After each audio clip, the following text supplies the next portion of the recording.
and welcome to Veterans of the Valley. I'm Tom Turbyville.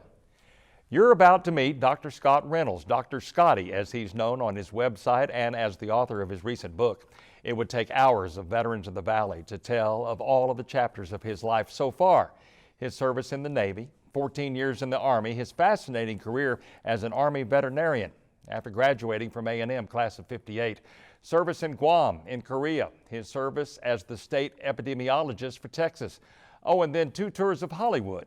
The first when he met his wife Lorraine, and the second when he returned to pursue acting, his 16 commercials, and the heartbreak of the cutting room floor. Let's meet the multifaceted Dr. Scott Reynolds of Bryan. Fascinating career, and we'll try to get to as much of it as we can. You grew up in Kilgore in East Texas, Yes. and after you got out, finished in Kilgore, studying wasn't the thing that you wanted to do, so you went into the Navy in 1948, found yourself in Guam, and eventually Korea. Let's just sort of take it from there and sort of your Navy service and how that got started and what happened in Guam and Korea. Well, of course, they trained me to work on airplanes. Yes, sir. And we knew that the Korean thing was kind of looming a little bit. And so I volunteered, and was a family of Navy people. My daddy was in the Navy in the First War. And so I, right off the bat, got sent to a transport squadron out in the islands and volunteered to go to Guam because I wanted to see some tropical stuff and some orchids from the trees and all that kind of stuff. So I went to Guam and was having a big time until one evening we went to the movie. In those days, we didn't have indoor theaters. We had to watch a movie on the side of a hill with a poncho and a helmet on. I'll be darned. And keep the rain off of us. And we had been to the movie that evening, and I walked back on the base. I was at NAS Agana, Naval Air Station Agana, Guam, and we had machine guns all around. I said, uh-oh, I'm into trouble. And the North Koreans had 8 hours away flying time, had just invaded South Korea. So we were all put on alert. And because we were a transport squadron, we were thrown in line to do, we were hauling supplies. And the thing that really was the most important, we were hauling wounded back, because anytime you have a war, you're going to get a lot of wounded. Right. And so we were working on planes, and we would fly our planes into Kimpo Airfield in Korea, pick up 40 or 50 wounded guys, which really was a shock to me from being from East Texas. Yes, sir. To see kids that look just like me, young kids with 9 and 10 holes in them, arms are missing, or we even have them in casts, and it really was a shock. And night after night, plane after night, we would be bringing these kids back. Right. And it was quite a thing, but I was very proud. I'm not really a hero. There's a lot of guys that are much better heroes than I am, but I'm very proud that we never lost a plane. I used to worry at night that a plane would go down on the way to Honolulu with a kid on there with a cast that he would drown. So we did our thing, and then things weren't going good for a while in Korea, and the North Koreans the Chinese came in and were pushing the Marines all the way back to the end of the peninsula. If you know anything about Korea, it's peninsula, and they were pushing them all the way down to the end, and they had a plan. Then they asked for volunteers, and being some young guy from East Texas and thought I could volunteer, I volunteered to go, and they were going to fly us into the end of the peninsula at a little airfield that later on I went to Korea and was stationed there, called K9. Yes, sir. And we were going to put us in there, and we were going to work on the planes as they came in and haul Marines back to safety. Right. And of course, we would have been the last ones out. Yes, sir. And I don't know what would have happened, but what saved us was General MacArthur had a plan to go into Incheon, and he cut them off and saved us. So that's the closest I've been to being a hero. Fascinating career there. And then after this service in Korea, it was after that you came back. I came to Texas A&M to be a veterinarian. I came here on a Korean GI Bill. In the meantime, I met this good-looking, blue-eyed gal from Hollywood in a church, Right. In a church group in Hollywood Wilshire Presbyterian Church. Met Lorraine at a Halloween party, At right? a Halloween party, and she was a student at Southern Cal University where they play pretty good football. Right.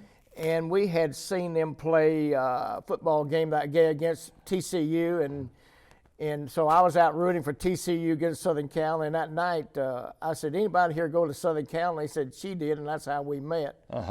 And then she came back here with me, and we lived here and had 2 children.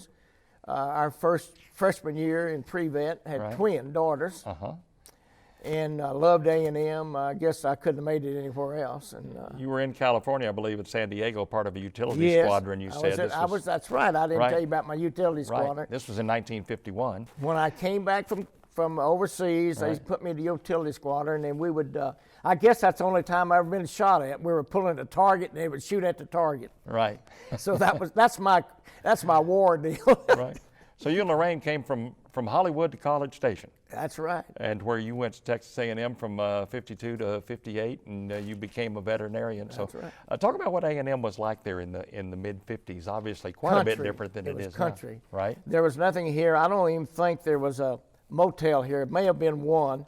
And there was one drugstore, a Black's drugstore down here, and where all the vet students used to stop going out on cow calls, and we'd get a cup of coffee there, but there was nothing here. We lived in College View over there. Right. And being a veteran, I don't know how A&M is today, but if you're a veteran, A&M welcomes you with open arms, put me right in school, gave me a place to stay for $33 a month. Wow. Over here at College View, the old College View. Right. And I worked. I want to put a plug in for Dr. Kunkel. Dr. Kunkel knew I was instituted, and he later on became dean of the agriculture department. Right. And Dr. Kunkel gave me a job, and I worked for him, messing up his experiments. So, and I did about everything. I tutored for Bear Bryant. Yeah, I want to talk about that. I met the Bear. I guess he was here a week, and I went there and talked to him about a football player up in my hometown. Tell us about that. You had a recruiting tip for him that he didn't think much of? I had a recruiting tip for him, and there's an old boy named Bob Buston who happens to still live in Kilgore. And I said, there's a big old boy up there you want to recruit that's named Bob Buston. So he had his stud book here, and he was under the stadium in those days, and I think we only had 35,000 seats in that thing, and it was real raw, you know. And so I went in there, and he looked at his stud book. He said, I don't have his name on here. Who recommended him? I said, my cousin's a pharmacist. He said, oh, get out of here. Well, the guy went to Baylor and made All Southwest Conference and killed us. And he made a great football player named Bob Buston. Baylor Bear. I think that's real good. We're playing Baylor sometime coming up. That's right. He should have taken your word for that. Yep. Your wife, I believe, had a job at Bryan Air Force Base also. She worked things at were going well. She had her first job over here at the old administration building. It's on the quadrangle, the pink brick building, cost from MSC. She worked in there for about $140 a month or something. I don't remember what it was. And then later on, as I got in vet school, I couldn't work as much. And so I was trying to struggle to get through that. And so we had 2 babies. So she worked at Bryan Air Force Base. And then she worked at the housing office. It used to be a Quonset hut over next to College View. And she worked there. And so we all had jobs. I parked cars and tutored and graded papers and mowed lawns and worked. And the last job I had is I painted the veterinary school. Is that right? And incidentally, I was the last class that studied veterinary medicine on the campus. I see. So it was when you were here that they moved over to West I was a Campus. freshman and the seniors walked the horses and the cows across the railroad track past Lupots and right on. Right. Now, after you got out of A&M, you wanted to be a veterinarian. You still wanted to be in the service. The Navy didn't really have a program for veterinarians, so you joined the Army. And I joined the Army Veterinarian Corps. And a fascinating career.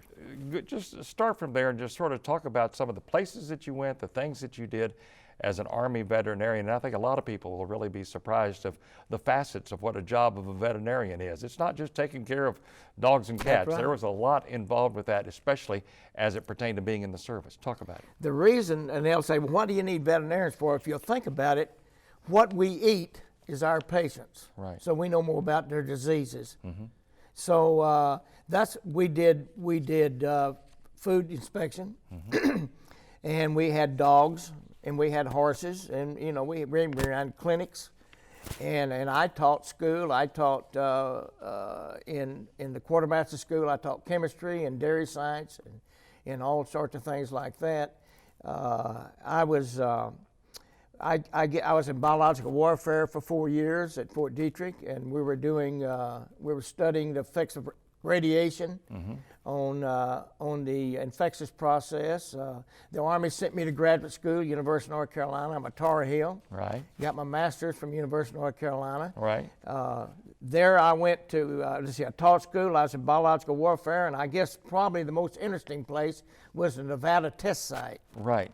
They sent me out there, and I was studying the effects of underground testing, strontium 90 uptake, and then I'd go around and talk to farmers and ranchers about different things. And I had a study one time where we were studying the effects of underground testing on cows on the ground where it would break their legs. So I had a study where we did a bunch of cows and lined them up 700 feet from ground zero, 1,400 and 2,800 feet from ground zero with a Stanford Institute camera on them.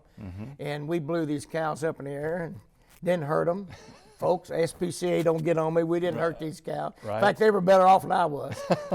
So I did that, and then I spent some time in Korea and went out on missile sites, took care of the German Shepherds. Right. Had a little clinic there, and my men inspected the food. Right. Now that leads us to another story to where you had to sort of stick by your guns a little bit as far as when you declared 340,000 pounds of beef medically unfit. Tell us about that story and the political battle you had to fight. General Tommy Murnane, who is an Aggie, General Tommy Murnane sent me to Germany. Right. And at the time I didn't want to go. I'd wanted to go earlier than that, but my girls were in medical school. Both my twins are MDs. And they were in medical school, and I really didn't want to leave. I was a post-veterinarian at Fort Jackson, South Carolina, infantry. So he said, well, it's time for you to go. And I said, okay, I've been wanting to go, but I didn't really want to go now. So I went to Germany, and I was the head veterinarian for the Army Air Force Exchange System, or PX as we know it. Right.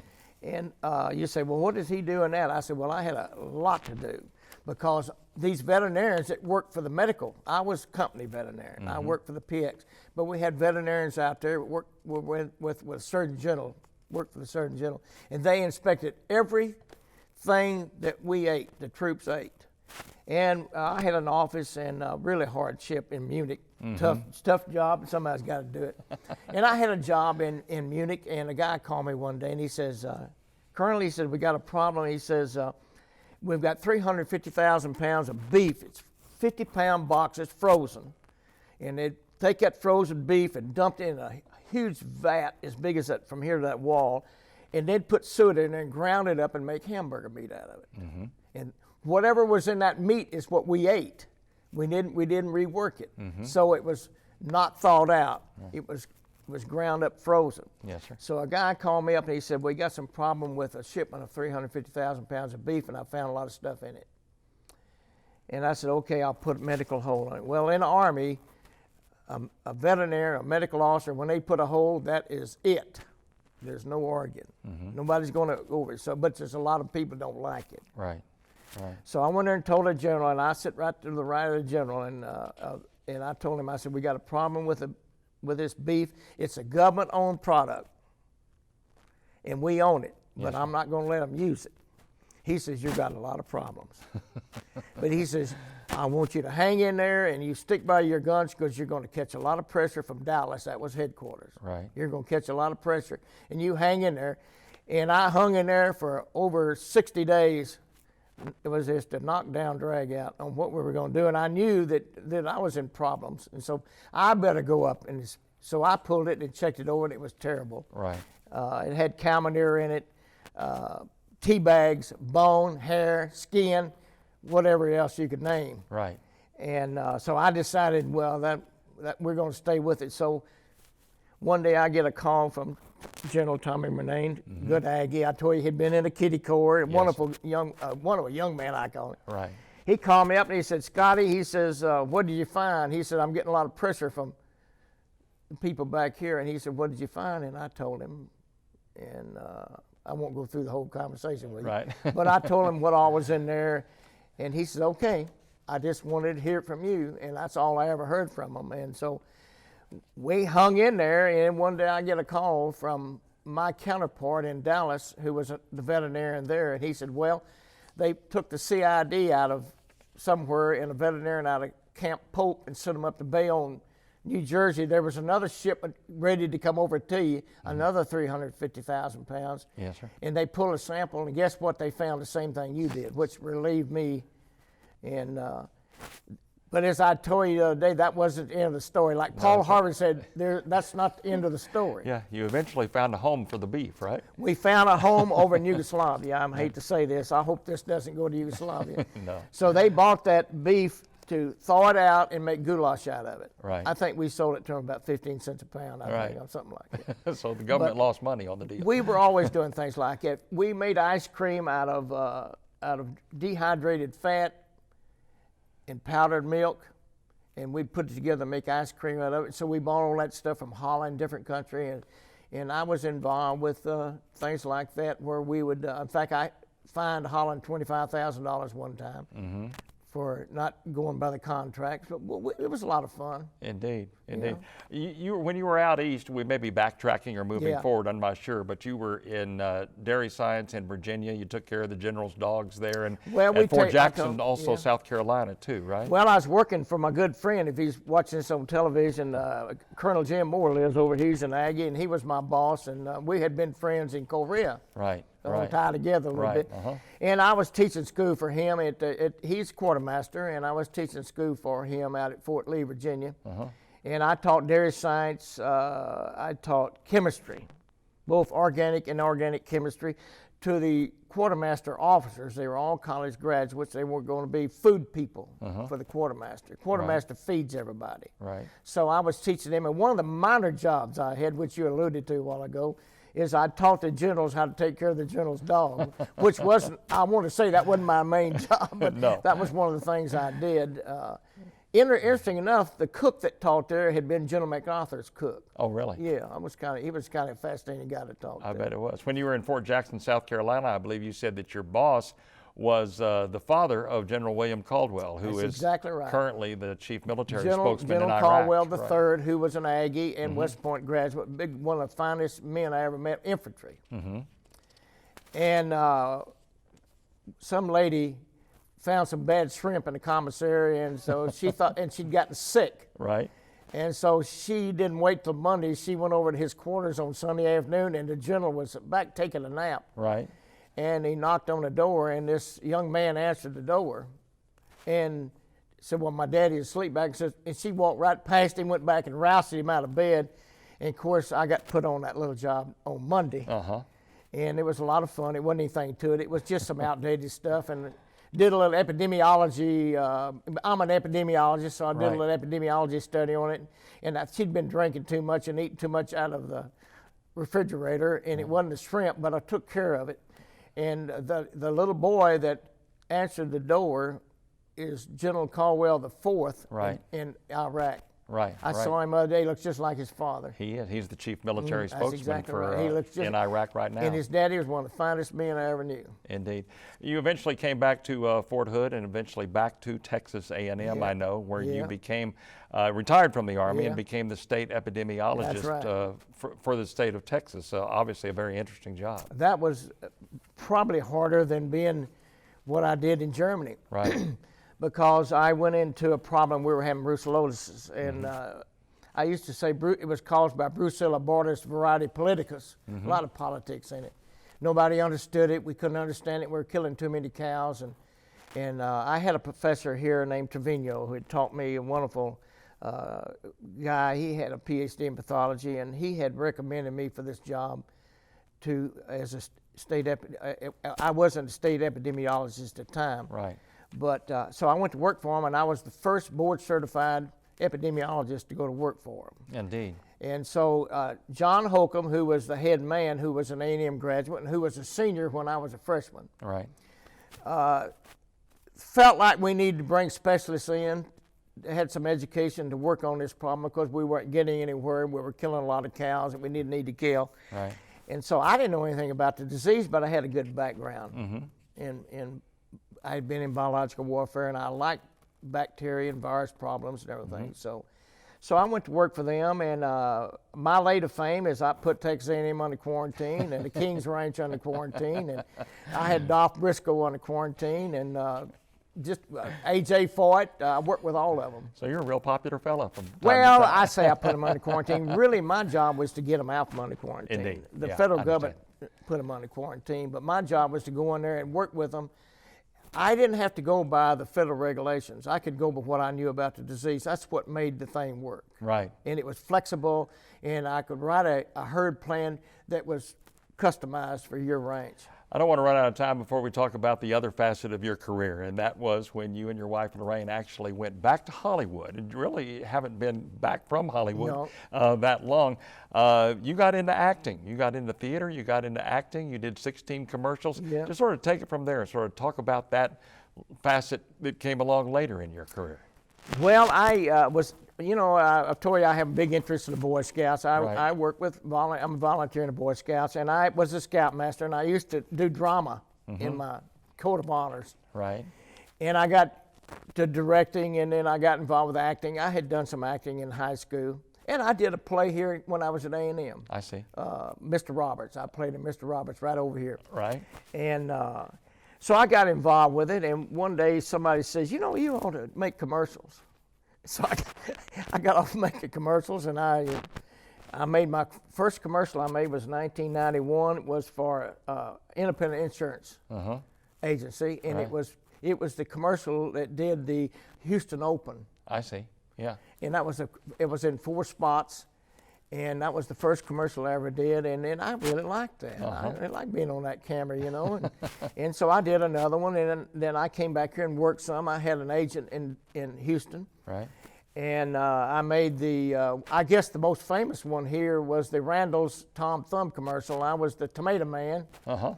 Had a big tomato about that big, and Well, as a matter of fact, I'll tell you what, we've got a picture from that commercial. This is a Okay. good time to go to just All a right. couple of photographs that you supplied to us. So let's go ahead and do that right now. We've got a couple of pictures, and you can look right there and see that's well, that's a good-looking guy. that's a young Scotty Reynolds. Boy, From is about he- when was that taken? That was taken. I made third. You see, I have my. I'm rated. I have my. I got promoted in Guam. Right. Yeah, I was my 3rd class petty officer, and I was feeling my rank about that time. I bet you were. Nice looking young sailor. Yeah. Okay. Now I think we've got, now here's sort of a photograph from that commercial that you talk about. I think people might look at that and might say, oh yeah, I've seen that before. So that was done in California, is that right? No, we shot this commercial in Chapel Hill. Oh, I see. Okay. Yeah, we shot this commercial in Chapel Hill, and that tomato there, it cost, if you guys are in the business, it cost $500 to fabricate that thing. And but that was probably the best commercial I ever made. I worked all day long. I worked from early in the morning till midnight. Right. The thing was shot at night. If anybody remembers seeing that commercial, I think the best part of it, I was in a tomato patch and I'm getting worms off the tomatoes to show that Reynolds or Tom Thumbs didn't let worms get on the tomatoes. But Indeed. that's one that, but I guess, as I told you, the Donkey Kong 64 commercial Right. was shot in front of, at Universal Studios in Hollywood, and I shot that in front of the Back to the Future, Right. where they shot the lightning come down. I shot that in front of that, and that was I played a Georgia state trooper with a big Smokey Bear hat, and I'm up there talking, we believe there are 5 perpetrators, about 25 people throwing bananas and peaches behind, or whatever it was. I remember that one. Yeah, indeed. and I made one for Amazon.com. We were singing Mitch Miller songs, Christmas Right. songs, on a big drum, and that was shot over on Sony. I shot one for HotJobs.com, two Texas in a hot tub and a big hat, and it didn't run it. There were a few of those that got left on I the got cutting clicked. room I don't floor. know what You happened to me. I just got clicked on one in August. I was in Hollywood in August, and I got cast for the Secure Horizons Old Soldier. I really wanted to do that. He Right. kind of gave a salute, and the general went by. I kind of felt like it was my life, and they had me all cast and ready to do it, and I was in Albuquerque ready to fly back and film it, and they canceled it. So I'm not very lucky.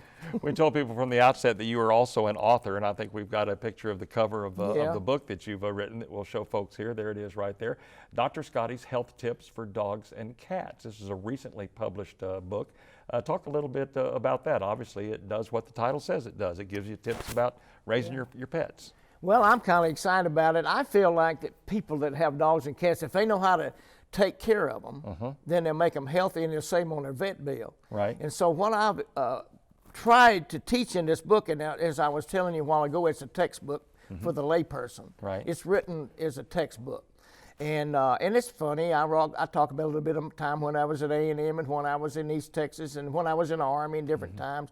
But what I try to do is teach people how to give a physical examination once a month, where they check the animal's eyes and the pulse and their breathing and the lymph nodes and the skin, and so they can pick up disease early and know when to go to the vet. And also, it teaches them how to give CPR to a dog or a cat, how to deliver puppies. If you want to take a trip, get my book, and I'll tell you every disease or every problem you're going to have on your trip in the United States. Quite a handy book. I know that when you were in Hollywood, you got a chance to get to know people who we regard now as celebrities. I think you said you and your wife, Lorraine, were pretty good friends, went to church with Jimmy Stewart. Yeah, Jimmy Stewart was a gentleman. He was a good Christian man.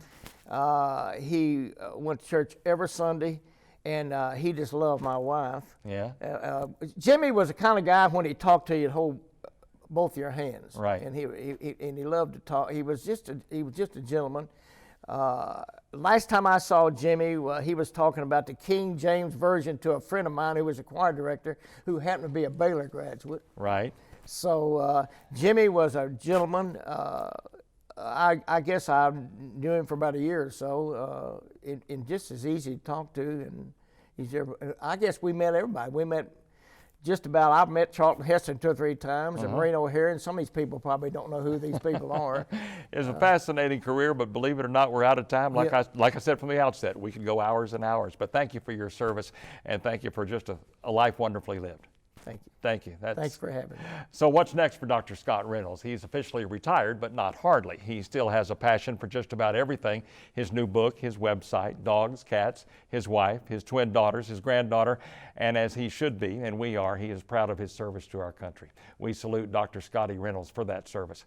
I'm Tom Turpeville. Join us next time on Veterans of the Valley.